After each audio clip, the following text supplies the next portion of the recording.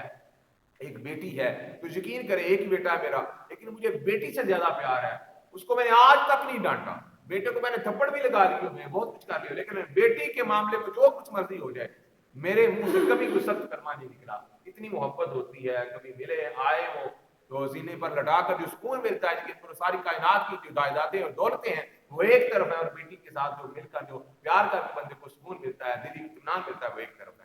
تو ہمیں دوسروں کو دوسروں کی بیٹیوں کو بھی اپنی بیٹیاں سمجھنا چاہیے۔ آج ہر بندہ چاہتا ہے میری بیٹی اپنے گھر میں سکھی ہو، میری بیٹی اپنے گھر میں راج کرے، میری بیٹی کا خاوند میری بیٹی کی مرضی اور منشا کے مطابق رہے، لیکن کسی کی جب بیٹی گھر آتی ہے تو اس کو ہم غلام بنانے کی کوشش کرتے ہیں، کہتے ہیں نہیں اب یہ سانس بھی ہماری مرضی سے لے۔ تو ایسا نہیں ہے، اگر ہم گھر کا ایسا ماحول کریں گے تو پھر معاملات خراب ہو جائیں گے، گھر کا ماحول جو ہے وہ پرسکون نہیں رہے گا، پھر بیٹا بھی مجبور ہوگا گھر سے نکلنے پر، بہو بھی چاہے گی کہ میں علیحدہ گھر لے لوں، تو باقی سارے معاملات جو ہیں وہ خراب ہوتے نظر آئیں گے۔ اعتدال کے ساتھ چلیں، ہر بندے کو اپنے فرائض کا خیال رکھنا چاہیے۔ ہم اپنے فرائض کا خیال نہیں رکھتے، ہم چاہتے ہیں ہمیں اپنے حقوق ملے۔ ہر بندے کو اپنے حقوق کا پتہ ہے لیکن فرائض کا نہیں پتہ کہ یہ میرا فرض بنتا ہے۔ بھئی فرائض ادا کرو گے تو حقوق کی تمنا کرنا، جب ہم فرائض ادا نہیں کرتے تو حقوق پھر کہاں کے؟